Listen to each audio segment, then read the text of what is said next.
dans l'émission Parole de Femmes. Nous sommes rendus dans notre dernière émission dans la série sur l'estime de soi et je suis toujours avec Mathilde. Bonjour Mathilde. Bonjour avec Anne. Bonjour, et avec Aurélie. Bonjour, et avec mon cher mari Jérémy qui Bonjour, a madame. été avec nous tout au long de cette Bonjour. semaine et qui, je suis sûre, vous a boosté dans votre confiance en vous-même.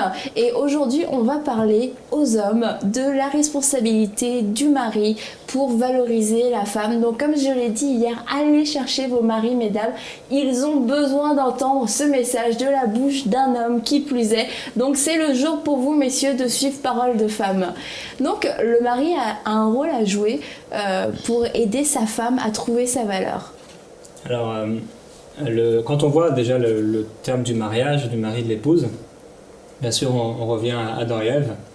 Et on voit que Adam n'a pas eu, apparemment, en tout cas la Bible ne nous le dit pas, d'éducation par rapport à son épouse. Et elle-même, Ève, ne savait pas, elle n'a pas eu l'image de la robe de mariée, des fiançailles, du mariage.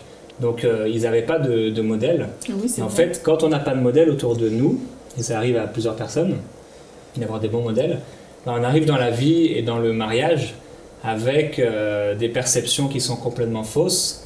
Et on ne nous dit pas forcément, bah voilà comment tu dois te comporter avec ton épouse, voilà comment il faudrait faire, parce que certaines personnes n'ont pas eu de foyer stable, toujours en plus aujourd'hui dans la génération dans laquelle on est, où il y a beaucoup de divorces et tout ça. Donc l'homme arrive là et le mari, il doit un peu tout apprendre.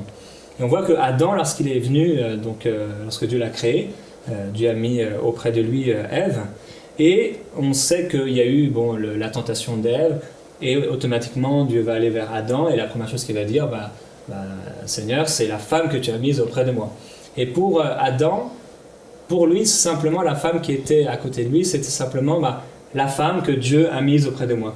Et il n'y avait pas encore de complicité, il n'y avait pas, on dirait, de communion et d'unité dans le mariage, entre guillemets, dans leur couple. C'était peut-être quelque chose c'est sûr, c'était quelque chose de nouveau. Et la première chose que Adam a fait, c'est de montrer la faute, d'amener la faute sur sa femme. En fait, c'était pas un bon mari. Et on voit qu'il ne lui avait pas donné de nom. Il n'a pas donné de nom à sa femme au départ. C'était simplement pour lui la femme que Dieu lui avait donnée. Et ça me rappelle quand on est arrivé au Québec, il y a une marque qui s'appelle No Name. Et c'est la marque qui coûte le moins cher et qu'on trouve en bas, et c'est jaune fluo. Et ça donne pas trop envie d'utiliser cette marque-là, et c'est no name, ça n'a pas de nom. Et quelque chose qui n'a pas de nom, ça n'a pas de valeur. Quand on peut pas définir quelque chose, on peut pas en définir non plus la valeur. Et il y a des maris qui savent pas définir la valeur de leur femme. Donc beaucoup de maris arrivent dans le mariage, et ils savent pas définir quelle est la valeur de mon épouse, quelle est sa valeur, et si je reconnais quelle est la valeur de mon épouse, je vais l'estimer. Jésus a parlé de cette parabole, il a dit le royaume de Dieu est semblable à un homme qui voit dans un champ un trésor, une perle, et en fait il vend tout ce qu'il a pour acheter ce champ, il recache le trésor, et c'est un peu l'image que ça devrait être en fait le couple. C'est quand le mari trouve sa femme, c'est la chose la plus précieuse qu'il ait sur la terre, et il devrait en prendre soin, il devrait en faire attention. Moi, nous, quand on s'est marié avec Annabelle, la première année, au tout début de notre mariage, nous, on n'a pas été préparés au mariage. Le pasteur m'a simplement dit, est-ce que tu l'aimes? J'ai dit oui. Il m'a dit, marie-toi. C'est pas forcément la meilleure préparation, c'est sûr. Mais certainement, il avait des convictions dans son cœur. Et donc, on est entré dans le mariage comme ça. Et une des premières choses pour laquelle on m'a repris en tant que mari, c'est mon beau-frère qui m'a dit Jérémy, mais est-ce que tu as vu comment tu parles à ta femme? Et moi, je n'avais pas réalisé que je lui parlais mal, d'une mauvaise façon. Et ça a complètement... c'était une révélation pour moi que je lui parlais comme un pote, comme un ami. Et il y a certains maris qui sont comme ça avec leur épouse. Ils traitent leur épouse comme un collègue de travail, comme les amis qu'ils voient parfois le soir, où ils rigolent, où ils vont voir des matchs ensemble et tout ça. Ils ne réalisent pas on a parlé de douceur, on a parlé de fragilité aussi, et la valeur aussi. Ils ne réalisent pas la valeur de leur épouse.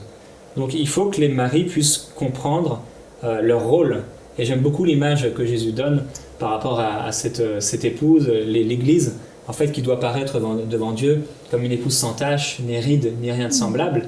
Et je réalise que c'est vraiment le rôle du mari de présenter devant Dieu sa femme comme une épouse sans tache, ni ride, ni rien de semblable. Et oui, la femme a sa responsabilité, mais l'homme va devoir élever sa femme, va devoir lui communiquer, lui insuffler, l'élever au niveau de la vision de sa vie, va devoir l'encourager. L'homme, il est là, oui, la Bible dit que la femme a été mise à côté de l'homme, mais c'est un semblable, mais l'homme aussi était à côté de la femme, et pour aider cette femme, si on voit quelqu'un qui plante quelque chose, entre guillemets, il en est le maître, et il doit l'élever cette chose-là, Dieu a placé la femme à côté de Adam, et Adam devait élever la femme. Mais la première chose qu'il a faite, c'est qu'il a accusé sa femme. Comme ça me fait penser à une histoire avec toi et ton mari. Quand je suis allée voir Mathilde chez elle, dans son salon, on a bu un café, là j'ai dit « Ah bah tu sais Mathilde, je vais faire une émission ». Oh, c'est super, Annabelle, je suis contente pour toi. Oh, tu vas être bonne. Là, je lui dis, je prends une petite gorgée de café. Et puis, toi aussi, on m'a dit que tu vas faire partie de l'émission. Et là, d'un seul coup, Mathilde se décompose. Ses bonnes paroles à mon égard avaient disparu. Et là, son mari qui était là, pasteur Joël, oh, mais c'est fantastique. Oh, mais Mathilde, c'est super. Oh, moi, je trouve que c'est une super idée. Tu vas être super. Oh, c'est vraiment génial. Mathilde était au bord de l'évanouissement. Et en fait, ton mari a tout de suite vu que c'était bon et que t'allais être bonne, que c'était ta place. Et il a pas dit « Ah non, ma femme, je pense que ça va être la catastrophe. Là, tu veux que ton émission soit un échec, un vide là. » Non, tout de suite, il a dit « Non, Mathilde, ça va être super, c'est génial, c'est une super opportunité, ça vient de Dieu. » Alors que Mathilde était un peu plus sceptique dans un premier temps. Absolument, mais mon mari a cette qualité de vraiment voir au-delà des gens. Ouais, c'est ça. Et il est toujours... en fait, il fait ressortir le meilleur de moi-même. Quand j'ai envie de m'énerver un peu, ou qu'il y a une situation contrariante ou quoi que ce soit, mon mari est toujours là pour arriver avec sa bonne humeur et dire quelque chose de positif. Et vraiment... Mais ça dans une perspective d'éternité. C'est ça, c'est exactement ce que j'allais dire. C'est ce qu'il dit, oui. Il dit toujours, ma femme. Mais ça dans une perspective éternelle. Et là, on prend la situation et on passe à l'éternité. On se dit, ben oui, c'est vrai, c'est rien. Donc, je me suis dit, ben oui, si Annabelle le voit, si mon mari le voit, ben certainement Dieu le voit et je vais être obéissante parce que je savais que c'était Dieu qui me demandait de faire ça. Et ça finit toujours par être une bénédiction quand on est Aujourd'hui, obéissant. on le voit aussi, Mathilde. Pardon? Aujourd'hui, on le voit aussi. Une bénédiction pour nous dans cette émission. Et il y a des gens qui, par exemple Annabelle, quand on était dans notre groupe de jeunes, on avait 20 ans, il y a plusieurs de nos amis qui ont dit mais moi j'aurais pas misé 1 euro sur Annabelle. Des années après. Wow. Sauf que moi j'avais misé. Au poker, je suis assez bon. Je joue pas de l'argent. Hein. Mais moi je voyais le potentiel. Et, merci. Et un jour, je me souviens, on était à Paris, et dans la maison, j'étais là, je sais pas si j'écrivais ou j'étais sur le canapé en tout cas, et tout à coup, Dieu m'a montré une vision où j'ai vu Annabelle prêcher.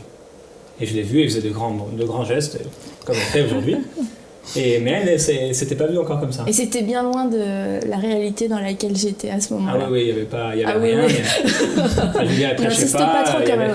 Non, mais elle prêchait pas, etc. Donc c'était vraiment... Et je crois que Dieu, quand le mari a un cœur ouvert, Dieu va lui communiquer des réalités, des prophéties, des choses qui sont à venir. Et le mari va avoir un effort, en tout cas une responsabilité d'insuffler à sa femme ses réalités spirituelles. Donc on reconnaît la valeur de son épouse, il y a aussi on accepte la valeur de son épouse, parce qu'on peut la reconnaître, mais on peut ne pas accepter aussi. Il y a des maris qui ont peur de se sentir inférieurs, ou certains ont peur que leur femme les dépasse. Ça arrive dans des couples. Vrai. Donc le mari va écraser constamment, il va diminuer, quand il y a des repas de famille ou des repas avec des amis, il est là en train de diminuer sa femme constamment, parce qu'en fait il a peur que sa femme aille plus loin que lui, et ça c'est vraiment une mentalité du désert. Donc il n'accepte pas sa valeur. Et il y a des choses comme ça dans la vie, il y a des choses qui coûtent super cher, des voitures qui coûtent $100 000, 100 000 euros. On dit maintenant, on reconnaît qu'il y a de la valeur, mais on n'accepte pas que ça vaut ce prix-là. Donc il faut reconnaître la valeur, il faut accepter la valeur. Et après avoir fait ça, il faut révéler à son épouse quelle est sa valeur. Et ça, donc on va lui insuffler sa valeur. Et par exemple, pour donner cette image-là là, de la prédication, je vais commencer à parler à Annabelle de la prédication, des prêchés. Et c'est un peu ce que Dieu a fait avec Abraham et Sarah. Abraham, Sarah, pour lui, c'était une femme, il l'a fait passer pour sa sœur, il a essayé que sa descendance soit pareille. En tout cas, ce soit Eliezer, ce soit un peu l'élu. Il a essayé de passer après par Agar, etc. Et en fait, il n'a jamais réalisé la valeur que sa femme avait. Et en fait, pendant 25 ans, il n'a pas réalisé sa valeur. Il savait que elle était là, mais pour lui, c'était certainement la femme qui s'occupe de la nourriture, la femme qui s'occupe de moi, la femme qui prend soin de la maison, et c'est des réalités. Mais il voyait pas plus loin, il voyait pas la destinée déjà du couple, parce que là, dans le couple, il n'y a pas de deux visions totalement différentes, et ça s'imbrique ensemble pour faire quelque chose de beau, et il n'avait pas vu ça. Mais quand Dieu lui a dit, Abraham, mais ta femme ne sera plus Sarah, non, elle va être en fait une reine. Et son nom est passé de princesse à reine. Il a aussi changé le nom d'Abraham pour lui montrer, mais voilà ce à quoi je t'appelle. Et en fait, il disait à Abraham, mais finalement, arrête de regarder ta femme comme un second choix, ou comme un ami, ou comme une aide, mais appelle-la comme une reine. Il lui a dit, je ne sais pas si je vais retrouver le passage, dans Genèse, au chapitre 17, au verset 16, Dieu va dire, je la bénirai, et je te donnerai d'elle un fils, je la bénirai, et elle deviendra des nations, des rois et des peuples sortiront d'elle. Donc si des rois peuvent sortir d'elle, c'est parce que aussi c'est une reine. Donc Dieu voulait lui dire simplement, ta femme est une reine. Dieu voulait changer sa façon de voir sa femme. Et ça, c'est ce que Dieu veut faire chez les maris. Changer vraiment la façon dont les maris voient leur épouse, et que les maris puissent insuffler des choses dans leur épouse pour présenter cette épouse devant Dieu en disant, Seigneur, quand ils se retrouveront devant Dieu, Seigneur, j'ai fait mon travail. J'ai aidé ma femme à entrer dans sa vision. Je l'ai épaulée, j'ai prié pour elle. J'étais pas là pour la diminuer, mais j'étais là pour l'encourager, j'étais là pour l'aider, et pas être un ennemi, parce que ça, c'est aussi une des choses qui tue les foyers, c'est l'un et l'autre, ils combattent l'un contre l'autre, et Dieu peut pas travailler là-dedans. Maintenant, un couple, c'est supposé être une équipe, c'est pas supposé être des adversaires. Un mari, il ne faut pas qu'il considère sa femme comme une concurrente. C'est jamais une rivale, hein. Je pense, pour n'importe quel sujet, mais plus particulièrement dans le ministère, c'est le couple qui avance dans le même sens, c'est pas l'un contre l'autre. Et c'est sûr que c'est un énorme atout quand le mari, au lieu de faire le ministère tout seul, reconnaît la valeur de sa femme et l'inclut dans ses plans. C'est une grande richesse, on l'a vu dans d'autres émissions, mais c'est une très grande richesse. Et puis au contraire, c'est une pauvreté pour le ministère de faire le ministère tout seul et puis de pas inclure sa femme dans tout ça. Pour enchérir, qu'est-ce que tu dis, Pasteur Jérémy? C'est comme si l'époux est là pour voir son épouse avec les yeux de Dieu, prophétiquement, et juste prophétiser ce que Dieu voit, même quand la femme ne le voit pas. Ça, particulièrement d'ailleurs quand la femme ne le voit pas. Parce que souvent c'est ça qui se passe quand... même si la femme le voit, Dieu peut parler à l'homme, mais quand la femme n'arrive pas à le percevoir à cause de tout ce dont on a déjà parlé, c'est nécessaire, un mari qui voit sa femme qui est en détresse, c'est nécessaire que ce mari puisse demander à Dieu, ok, quelle est ta vision, quel est l'appel pour ma femme, que je puisse prier, que je puisse l'encourager, que je puisse l'aider, parce que le mari sinon va juste assister au déclin de sa femme, voir sa femme avoir peur et puis être rongé par la peur, ne rien faire par la peur. Lui faire des reproches. C'est ça, allez, bouge-toi. Je voudrais ajouter quelque chose, que les choses soient bien claires pour les maris, parce que des fois ils sont pleins de bonne volonté, mais ils savent pas faire. Et encourager votre femme à entrer dans les plans de Dieu pour sa vie, c'est pas lui dire, comme tu as dit, bouge-toi, mais tu peux faire ce que tu veux, ça tient qu'à toi, vas-y, go. Et puis en fait la femme elle est paralysée, c'est pas par quel bout prendre le problème. Faut vraiment l'accompagner comme tu disais, puis pas à pas, et lui montrer, lui ouvrir les portes, parce que Des fois, ce qui semble évident pour un homme, pour la femme, ça ne l'est absolument pas. Il suffit pas de dire allez, vas-y, t'es capable. Bon, c'est bien, c'est gentil, mais ça n'est pas le problème, quoi. Ouais. Et des fois, les maris disent ah, mais j'encourage ma femme, j'arrête pas de l'encourager. c'est J'arrête pas de l'encourager. La femme dit Mais au en fait, contraire. la femme, elle te dit mon mari, il m'entasse. Et en fait, lui, il croit qu'il fait bien, puis la femme, elle le perçoit pas du tout comme ça. Elle se sent écrasée, elle a l'impression que toutes les portes se ferment, puis que le mari, lui, il trace devant, il est la vedette et tout va bien. Puis là, la femme, elle tire la langue, et puis le mari dit ouais, j'encourage ma femme. Mais en fait, pas du tout. Donc, que les maris comprennent bien, encouragez vos femmes, mais de la bonne manière. Ouais. Et moi, j'aime bien la perspective que Pasteur Jérémie l'a abordée parce que dans beaucoup de cas et même dans beaucoup d'enseignements, quand on parle de l'homme et de la femme, on place toujours la femme comme l'aide. Du coup, la vie de la femme est vraiment tournée vers son mari, elle est vraiment orientée, ce qui est biblique, ce qui doit être le cas aussi, bien sûr. Et le côté de l'homme qui prend soin, qui encourage, qui donne des paroles de prophétie et des paroles valorisantes n'est pas toujours mis en avant enfin, de tout ce que j'ai pu entendre jusqu'à aujourd'hui. Et je trouve vraiment que c'est un très bon éclaircissement que je viens d'avoir en tout cas. Un nouveau critère pour ton futur mari. Ouais. Serais-tu La capable liste de ajoute. m'encourager, de prophétiser sur moi? C'est un bon critère pour choisir un bon mari parce que quand on voit dans les fiançailles un fiancé qui n'arrive jamais à encourager déjà sa fiancée à voir le meilleur d'elle-même, à pouvoir parler de sa réussite, que ça reste une zone sombre, c'est jamais très très bon signe Et déjà. la Bible dit que on voit par l'attitude de l'enfant ce qu'il va devenir plus tard, et on voit par l'attitude du fiancé. Des fois, on m'envoie des mails et la fiancée m'envoie un mail et me dit comment lui traite son fiancé, et il dit mais oui, mais bon, on nous a dit de nous marier, alors et ça. Et en fait, mais on a juste envie de leur dire mais non, fuis cette personne. Ouais. Parce que, effectivement, en fait, les défauts qu'on va avoir avant le mariage, ils vont être décuplés dans le mariage, s'ils n'ont pas été traités à la source. Ouais. Et par exemple, si Adam il avait su communiquer à Ève quelle était sa valeur, il avait su lui donner un nom directement, parce que c'est après la chute qu'il y a eu vraiment ce nom, certainement Ève aurait trouvé sa valeur en elle, elle aurait dit bah oui, j'ai des trésors en moi. Et peut-être que ce ne serait jamais fait avoir avec le serpent ancien en disant bah oui, mais tu seras comme Dieu. Certainement, si elle a fait ça, c'est que pour elle, il lui manquait quelque chose. Moi, elle s'est fait séduire, mais elle a réussi à croire au bout d'un moment qu'elle avait quelque chose qui était incomplet. Et si Adam avait été là, d'ailleurs, on ne sait pas pourquoi là, il n'était pas là, il n'était pas le gardien de sa maison, il aurait peut-être, ça aurait été différent. Donc, une chose qu'on doit faire après avoir fait tout ça, donc on reconnaît la valeur, on accepte la valeur, on va commencer à insuffler la valeur, donc communiquer la valeur, parce que là, ce dont tu parlais, ça m'a fait penser à vraiment la communication, ce qui est tellement important dans le couple, parce que si le mari dit oui, je l'aide, en fait non, il faut que la femme aussi puisse communiquer et dire bah tu sais, ce que tu fais, ça m'encourage pas.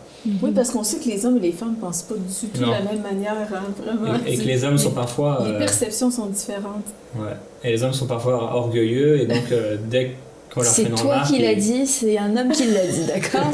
On se décharge de toute responsabilité. Quand on leur fait des remarques, c'est difficile pour eux de pouvoir l'accepter. Je pense que des fois, les hommes perçoivent leurs femmes plus fortes qu'elles ne le sont.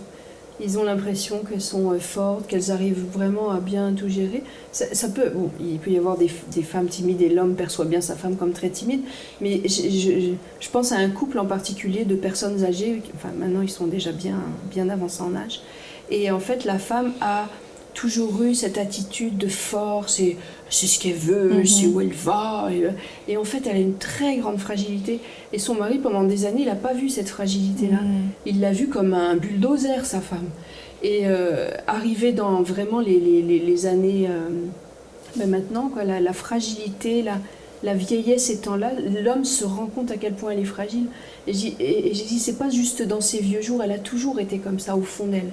J'ai dit les maris pensent des fois qu'on est plus forte qu'on ne l'est, et en fait ils doivent pas se laisser leurrer par cette attitude très je sais où je vais, je sais ce que je fais, parce qu'au fond il y a vraiment un besoin aussi que le mari je sais pas, de trouver dans le regard du mari de l'encouragement, même si on a l'air forte, on ne l'est pas tant que ça. Donc les maris, vous laissez pas avoir par un aspect, peut-être Par les apparences. Par les apparences. Bah, c'est sûr qu'une femme qui va peut-être vouloir exprimer une certaine faiblesse ou une certaine appréhension, un doute, et puis à la première parole qu'elle va dire, le mari va la reprendre peut-être sévèrement. Ah, c'est pas biblique ça, arrête de plaindre, la peur c'est pas du Dieu, c'est du diable. Et c'est sûr que la femme elle va se dire ok, bon bah je pense mal, c'est mal ce que j'ai dit, c'est mal ce que j'ai pensé, mais finalement il n'y a eu aucune solution pour elle, c'est juste sa solution ça a été de se taire. Le mari il se dit c'est bon, j'ai enseigné ma femme, elle a plus jamais parlé une parole de doute. Elle a plus jamais parlé. Ça me fait penser justement à un couple, la femme passait par un temps de dépression, elle avait eu un cancer et après elle a eu un temps de dépression et puis son mari pensait l'encourager en lui disant un chrétien triste est un triste chrétien. Alors la femme était complètement cassée et lui il pensait bien faire mais ça ne l'encourageait pas la pauvre femme. Et c'est vraiment les hommes s'il vous plaît. Ça sort du cœur là. La délicatesse. Ouais, vraiment. Il y a besoin de tact vraiment, justement par rapport à cette sensibilité dont on a parlé et qui est vraiment réelle. Le mari doit comprendre que ce que dit la Bible, la femme est un être plus fragile. C'est quelque chose de vrai et on devrait en prendre vraiment soin. On devrait prendre soin de nos épouses et d'avoir vraiment du tact et cette communication qui est tellement importante. Parce que oui, effectivement, parfois l'homme ne comprend pas bien les choses. La femme peut l'attendre et la faire manger, par exemple, pour prendre l'exemple typique. Et il est super en retard, il arrive là, avec le sourire, comme ça, la femme n'a pas l'air très contente, mais il ne voit rien. Donc parfois, il est important aussi pour les femmes de pouvoir communiquer et ça permettra aux maris de prendre aussi leur responsabilité. Mais quand les deux sont disposés à la communication, que la femme sait qu'elle peut s'exprimer dans un climat de paix et de sérénité, et que l'homme sait que sa femme l'aime, mais les deux vont pouvoir s'exprimer, recevoir peut-être une critique constructive. On a parlé des critiques qui n'étaient pas constructives, et puis pouvoir s'améliorer, la femme se rendre compte qu'elle pense de la mauvaise façon, qu'elle ne se voit pas de la bonne façon, et le mari mieux exprimer comment il voit sa femme et comment mieux l'aider, parce que on voit, c'est sûr que Adam a juste fait un constat de voir que Ève avait péché, puis comme tu dis, il y a des maris, ils constatent beaucoup de choses chez leur femme, et c'est sûr que c'est juste écrasant et pas du tout encourageant. Une chose importante aussi, c'est que le mari, chaque mari ou chaque même personne, il y a des valeurs qu'elle attache à des gens ou à des choses. Et l'épouse devrait être la première valeur du mari. Et donc, si quelque chose a beaucoup de valeur pour nous, on va investir du temps, on va investir de l'argent, on va investir de nous-mêmes, donc de l'amour, de l'attention. Et si, en fait, on voit dans la vie d'un mari, réellement, qu'est-ce qui a de la valeur pour lui. Et ça me rappelle une histoire que j'avais entendue un jour, je ne sais pas si elle est vraie, mais c'est quelqu'un qui avait acheté un vase de grand prix. Et donc il le met derrière sa voiture, il attache son vase, vraiment, mais bien comme il faut, il fait bien attention avec la ceinture, il roule, il a accident, et paf, il avait un bébé à l'arrière, et le bébé est projeté, parce qu'il n'avait pas attaché son bébé. Donc c'est comme si là d'un coup, il pensait à son vase qu'il venait d'acheter, et il a oublié ce qu'il y avait de plus de valeur pour lui. Et parfois les époux sont comme ça, ils sont tellement focalisés par le travail, par exemple le travail ça a de la valeur pour eux, ils y passent matin, midi, soir, même nuit et tout ça. Et pendant que la personne qui a le plus de valeur est en train des fois de vivre des dépressions, de vivre des difficultés, des défis, et lui il passe, il fonce, comme tu le disais, il avance comme ça dans la vie, sans réaliser que ce qui finalement a de la valeur, qui devrait avoir de la valeur pour lui, est en train de s'assécher, de se flétrir, et c'est quelque chose dont il faut faire vraiment attention. Et on voit les pères comme ça, par exemple, il y a des enfants qui disent moi je me souviens pas d'un moment, d'une journée que j'ai passée avec mon père à faire quelque chose. Il y a des enfants qui sont comme ça, ils disent mais moi je ne peux pas dire, je ne me souviens pas d'avoir joué avec mon père, et parce qu'il y a eu des mauvais pères. Et il y a des épouses qui pourraient dire moi je ne me souviens pas d'avoir eu vraiment une discussion à cœur ouvert, un temps de partage, un temps où on rit aussi, et ça c'est important dans le couple, c'est de pouvoir avoir des temps où on rit. Je sais que par exemple, c'est un autre sujet, mais au niveau de certaines nations, de certains peuples francophones, le fait de dire je t'aime, bah, c'est quelque chose qui ne se fait pas naturellement. Et pourtant, si on estime quelque chose, bah, on va montrer à cette chose aussi. Bah, là, on ne parle plus de choses, on parle d'individus. Si on estime quelqu'un, bah, ça va se démontrer par non seulement des attitudes, mais aussi par des paroles. On va lui dire bah, je t'aime. Et c'est quelque chose. Quand il n'y a pas d'amour qui est démontré ni en parole, mais ni en action, ni avec le temps qu'on passe avec la personne, c'est vraiment qu'il y a un gros problème. Et là, le mari devrait prendre sa responsabilité par rapport à ça. Et un autre point important, bah, c'est ce côté de protection. C'est que le mari est censé protéger sa femme. Et là, il devrait la protéger. Et parfois, les couples vivent certaines crises. Et ça se passe quand il y a d'autres personnes où le mari va donner des mauvaises paroles, dire de mauvaises choses sur sa femme, et ça crée permettre à d'autres gens de mal parler de sa femme, ou de mal parler à sa femme sans la défendre. Pas prendre position, c'est ça. Alors qu'il devrait protéger sa femme et être... la Bible parle du gardien, hein. Même Caïn disait « mais suis-je le gardien de mon frère ?» après avoir tué son frère. Et Dieu voulait lui montrer par là « tu étais le gardien, oui, tu étais le gardien de ton frère. » Et souvent, les maris ne réalisent pas « oui, tu es le gardien de ton épouse, tu devrais la protéger, la garder, comme un peu l'image de ce jardin que l'homme devait garder, protéger, cultiver, édifier, pour en profiter aussi, pour en bénéficier, parce que plus j'élève mon épouse, et plus aussi mon épouse elle va être tellement belle, tellement resplendissante, de caractère, qui est merveilleuse. Et plus aussi, plus je vais semer en elle des paroles, des choses, de la confiance en elle, que plus je vais l'aider, et plus en retour, automatiquement, elle va faire la même chose avec moi. Et c'est ça qu'arriver à cette symbiose et cette harmonie, et en fait où chacun, c'est beau constamment, ce que tu dis. Oui, c'est vrai que c'est très positif. Constamment, en fait, on est en train de se pousser l'un et l'autre pour aller plus loin. Une chose dangereuse dans le couple et dans plusieurs domaines de notre vie, c'est la familiarité, l'esprit de familiarité. Et quand je commence à être familier avec mon épouse, là, ça crée beaucoup de problèmes. Tu peux peut-être définir la familiarité. La familiarité, c'est-à-dire que c'est plus cette épouse qui a beaucoup de valeur pour nous, mais j'en suis devenu complètement familier, comme un meuble, c'est ça, comme la Bible que certains laissent avec la poussière dessus. Et ça n'a plus vraiment de valeur, je laisse ma Bible là, j'arrive de l'église, je la pose, je la lis pas pendant une semaine. Je suis tellement familier. C'est une valeur sûre, mais à la fois délaissée. Tellement elle est sûre qu'on la délaisse, ça ne sert plus à rien de s'en occuper. Ça, c'est sûr que c'est... mais ça ferait plutôt le thème pour une série sur le couple. C'est une invitation ? Non, absolument pas. Merci beaucoup d'être venu avec nous pour toute cette série sur l'estime de soi. J'espère que tu as apprécié. Oui. Je ne sais pas si tu reviendras encore. Merci. Merci. Oui, je reviendrai. Tu reviendras, parfait. Puisqu'il l'a déclaré, il en sera fait selon ta foi. Merci beaucoup pour votre participation à toutes et à tout.